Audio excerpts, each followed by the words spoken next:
आइए दृष्टि tutorial private limited के यूट्यूब चैनल पर यहाँ भी पॉकेट वीडियो की शुरुआत की गई। यहाँ भी प्रश्नों की संख्या 5 रखी गई। भरपूर कोशिश की जाएगी कि प्रीवियस ईयर के सभी चैप्टर्स के क्वेश्चंस को बनाया जाए। जैसा आप देखेंगे कि दृष्टि ट्यूटोरियल प्राइवेट लिमिटेड ने अपने फेसबुक पेज पर रीजनिंग के सापेक्ष analogy classification series inserting the missing character और कोडिंग डिकोडिंग का 5-5 क्वेश्चन प्रति वीडियो में ला करके एक आपको मदद करने की कोशिश की है। उसी प्रकार अब यहाँ भी 5 चैप्टर्स को लिया जाएगा जिसमें 5-5 प्रश्न दिए जाएंगे। इससे फ़ायदा क्या होगा, इन 10 चैप्टर्स को अगर मान लीजिए 5 चैप्टर यहाँ 5 चैप्टर वहाँ, तो इसमें क्या है, इन 10 चैप्टर्स को आपको पढ़ने की ज़रूरत नहीं है। आप सिर्फ यूट्यूब के वीडियो को और दृष्टि ट्यूटोरियल प्राइवेट लिमिटेड के पॉकेट वीडियो को फेसबुक पेज पर जाकर देखेंगे तो ये 10 चैप्टर में प्रगाढ़ता अपने आप मिल जाएगी। आइए बारी बारी से देखते हैं। आज रैंकिंग के कुछ प्रश्नों को लाया गया है। पहला प्रश्न देखिए, पहले पिक्टोरियल मेथड देखेंगे, फिर एक दो मेथड देखेंगे। फर्स्ट मेथड देखते हैं। तो एक कक्षा में प्रियांक का रैंक शीर्ष से 28वां है। तो ये रहा मान लीजिए प्रियांक, यहाँ प्रियांक है, प्रियांक का क्रम दिया है शीर्ष से 28वां और इसी का नीचे से दिया है छठा। नीचे से छठा कहने का मतलब प्रियांक के नीचे कुल बच्चों की संख्या 5 है। गौर से देखिए, ऊपर से 28वां और नीचे से छठा, यानी नीचे बच्चे 5।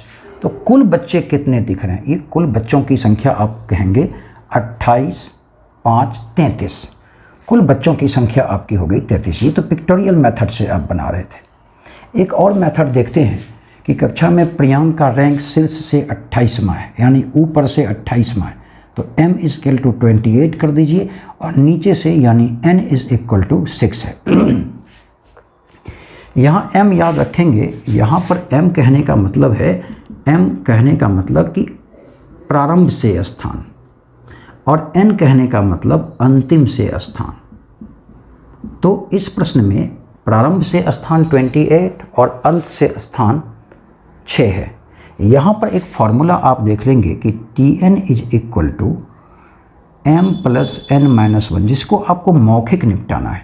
और कुल छात्रों की संख्या, कक्षा में कुल छात्रों की संख्या पूछी भी गई थी इसमें। तो Tn = m 28 n 6 - 1, यानी ये हो गया 34 - 1, जवाब आप 33 देंगे। ये सेकेंड मेथड को आप बिल्कुल मौखिक बना सकते हैं और इस मेथड का सहारा लेंगे। इस प्रकार हालांकि मेरी तो सलाह ये होगी कि भाई आप पिक्टोरियल मेथड को अवॉइड ना करें, पिक्टोरियल मेथड से सीखें और इस मेथड को लागू करें। दोनों मेथड की भरपूर उपयोगिता है, दोनों मेथड को आप लेकर चलते रहेंगे। आइए बारी बारी से, अब बारी आती है क्वेश्चन नंबर 2 की। आइए क्वेश्चन नंबर 2 को देखते हैं। क्वेश्चन नंबर 2, व्यक्तियों की एक पंक्ति में मनु पंक्ति के निचले छोर से 7वां है। ध्यान दीजिएगा, निचले छोर से, मनु निचले छोर से 7वें नंबर पर है और श्रेय मनु से 10 रैंक ऊपर है। नीचे से ये कितने नंबर पर, 7वें नंबर पर, और नीचे से ही श्रेय मनु से 10 रैंक ऊपर, यानी नीचे से श्रेय का क्रम 17 हो जाएगा, क्योंकि ये 10 रैंक ऊपर है। यदि श्रेय शीर्ष से 8वें स्थान पर है, ध्यान दीजिएगा श्रेय यहाँ है, ये 8वीं पोजीशन पर तभी आने वाला जब इसके ऊपर बच्चों की संख्या 7 हो। फिर कहा पंक्ति में कुल छात्रों की संख्या बताइए। आप काउंट कीजिए, यहाँ से लेकर यहाँ तक बच्चों की संख्या 17 है और ऊपर 7, यानी कुल बच्चों की संख्या 17 + 7 = 24। ऑप्शन की तलाश करेंगे। अब आप यहाँ कहेंगे m और n की वैल्यू हम कैसे लें। ध्यान से देखिएगा, मनु पंक्ति के निचले छोर से 7वां था, निचले छोर से मनु 7वां था और श्रेय की पोजीशन, किसी एक लड़के की पोजीशन ऊपर और नीचे दोनों से दे दी जाए तो Tn = m + n-1 लागू हो जाता है। श्रेय के बारे आप अगर ध्यान से देखेंगे तो मनु पंक्ति के निचले छोर से 7वां और श्रेय मनु से 7 रैंक ऊपर, यानी श्रेय के लिए श्रेय के रेस्पेक्ट में n की वैल्यू हो गई 17 नहीं। और यदि श्रेय शीर्ष से 8वें स्थान पर है, यानी श्रेय के रिस्पेक्ट में m हो गया 8वां। तो अब यहाँ भी आप उस फॉर्मूले का प्रयोग कर सकते हैं, Tn is equal to m plus n minus 1, m की वैल्यू 8, n 17 माइनस 1 अर्थात 25 माइनस 1 इज इक्वल टू 24। आप दोनों मेथड का सहारा लें तब तक जब तक भरपूर न सीख जाते हो। सीख जाने के बाद ये काम आप मौखिक कर सकते हैं।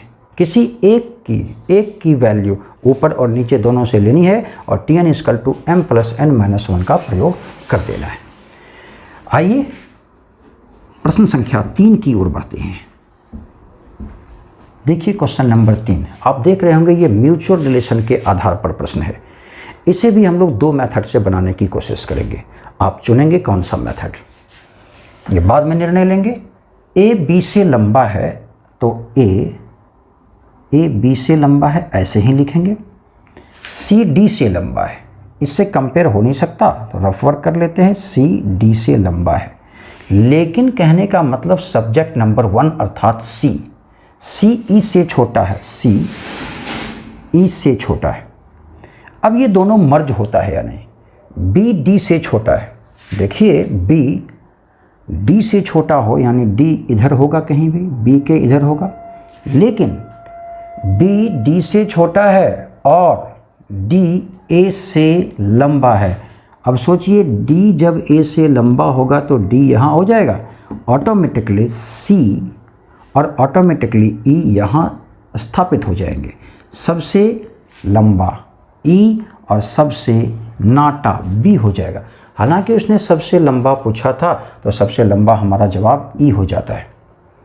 अब आइए, इसमें आइदर की संभावना नहीं बनी, नहीं तो ये प्रश्न काफ़ी परेशान कर सकता था। इसको एक और तरीके से बनाएंगे, समझिएगा उस तरीके को।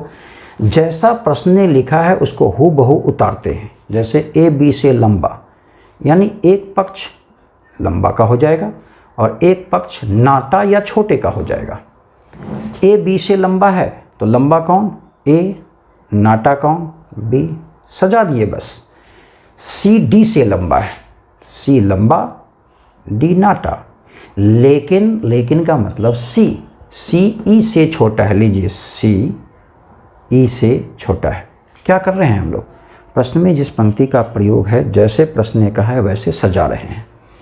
बी डी से छोटा है, लीजिए बी डी से छोटा है और डी ए से लंबा है और डी ए से लंबा है।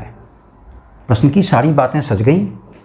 अब क्या करना है आपको, इसमें जो दोनों ओर कॉमन है, जितनी बार है सबको हटा देना है। क्या दोनों ओर ए है, हटा दिए, और दोनों ओर डी भी है, देखिए तो डी जितनी बार है सारे को हटा दीजिए। कॉमन जितनी बार हो सब हट जाएगा। और कॉमन कौन है, सी, हटा दिए। देखिए लंबे की ओर एकमात्र बचा होगा ई और नाटे की ओर एकमात्र बचा होगा बी, यानी सबसे लंबा ई और सबसे नाटा बी। आप सेकंड मेथड का भी प्रयोग कर सकते हैं। वैसे दोनों मेथड का सहारा लेना चाहिए, सीखने के लिए दोनों मेथड का प्रयोग करना चाहिए। लेकिन छात्रों एक बात का ध्यान रखेंगे, इसमें सबसे लंबा और सबसे नाटा तो निकाला जा सकता है इस मेथड से, लेकिन इसमें अगर पूछ देगा दूसरा सबसे लंबा कौन है तो यह मेथड नहीं निकाल पाएगा। तो अगर प्रश्न में सबसे लंबा, सबसे नाटा, सबसे मोटा आदि वाला प्रश्न हो तो आप इस सेकंड मेथड का प्रयोग कर सकते हैं, अदरवाइज इस मेथड का प्रयोग नहीं करेंगे। तो यहाँ तो निश्चित हो जाता है कि हम लोगों को दोनों ही मेथड को लेकर चलना चाहिए। हालांकि इस प्रश्न में जो सबसे लंबा वाला प्रश्न होगा इस मेथड का प्रयोग कर सकते हैं। आइए अब चलते हैं हम लोग अगले प्रश्न की ओर।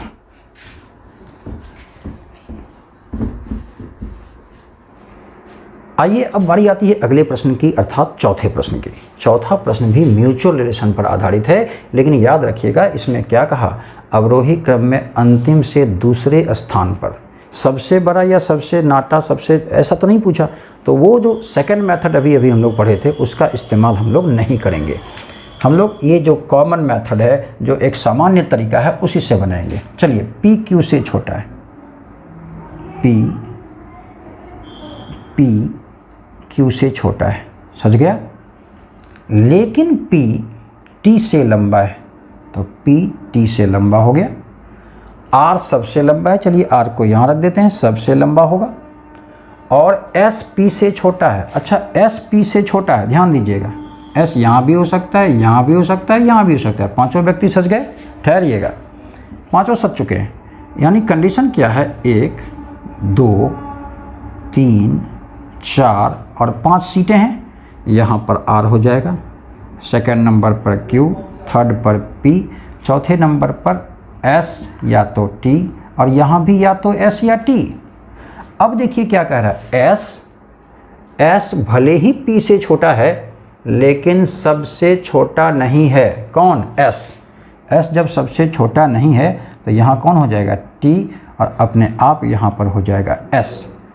अब देखिए अवरोही क्रम में, दूसरे अवरोही क्रम में अंतिम से, तो अवरोही क्रम का ये प्रारंभ है, अंत से मतलब इधर से, दूसरे नंबर पर, दूसरे स्थान पर कौन है? तो अंतिम से दूसरे स्थान पर जवाब आपका एस हो जाएगा। इस प्रकार म्यूचुअल रिलेशन के प्रश्नों का जवाब हम लोग देते हैं। आइए अब अगले प्रश्न की ओर बढ़ते हैं, आखिरी प्रश्न आज के सेशन का। आइए इस सेशन के आखिरी प्रश्न की ओर बढ़ते हैं। पढ़ेंगे 42 छात्रों की कक्षा में, अर्थात कुल छात्रों की संख्या यहाँ पर 42 है, 42 छात्र हैं। राकेश तनवीर से 6 अंक आगे है, यानी तनवीर नीचे है, तनवीर से राकेश 6 अंक आगे है, अर्थात इधर से लेंगे तो ये भी +6 और इधर से काउंट करेंगे तो ये भी +6। बीच में बच्चों की संख्या 5 होगी। यदि तनवीर की रैंक अंत से 18वीं है, लीजिए तनवीर की रैंक अंत से कितनी हो गई? 18, तो स्वाभाविक है अंत से राकेश की क्रम कितनी हो जाएगी? 18 6 24 आउट ऑफ 42, नहीं तो अब 42 टोटल है और यहाँ से इसका क्रम 24, तो ऊपर में बच्चे कितने होंगे? ऑब्वियस है 42 - 24 कितना हो जाएगा? 24 6 30 12, 24 6 30 12 6 18, 18 बच्चे ऊपर हो जाएंगे। अब पूछा किसका? राकेश का। शुरुआत से राकेश के ऊपर जब 18 बच्चे होंगे तो स्वाभाविक है राकेश का क्रम 19वां नहीं हो जाएगा? 19वां जवाब देंगे। अब देखिए इसको उस फार्मूले पर लाते हैं। किस फार्मूले पर? हम लाते हैं Tn = m + n - 1 पर। Tn तो 42 दिया ही है क्या, और राकेश का पूछा है ना, राकेश का शुरुआत से पूछा है यानी m पूछा है। राकेश का n से पोजीशन ले लीजिए, राकेश की n से पोजीशन लीजिएगा। राकेश तनवीर से 6 रैंक आगे है, तनवीर का रैंक दिया है अंत से 18, यानी 18 के भी 6 ऊपर है यानी 24, यानी यहाँ पर n की वैल्यू हो गई 24, और यहाँ m रख दीजिए। क्या? 42 = m + 23 नहीं हो जाएगा? और m की वैल्यू 42 - 23 इट मीन्स 19, यहाँ पर आंसर 19 देंगे। चलिए छात्रों, इसी प्रकार छोटे छोटे वीडियो में 5-5 प्रश्नों की पॉकेट वीडियो यूट्यूब पर ला करके अन्य 5 चैप्टर का, हम कह रहे हैं जो फेसबुक पेज पर जिस चैप्टर का चुनाव किया गया है उनको वहीं छोड़ देते हैं, वहीं प्रैक्टिस कर लेंगे, और यूट्यूब के चैनल पर बाकी के 5 चैप्टर्स को लाते हैं। इस प्रकार यूट्यूब चैनल को आप अवश्य लाइक कर देंगे, ढेर सारा शेयर करेंगे और कोशिश करेंगे सब्सक्राइब कर लिया जाए, ताकि आने वाली वीडियो की नोटिफिकेशन आप तक पहुंचे और इसका फ़ायदा आप लें। चलिए, धन्यवाद।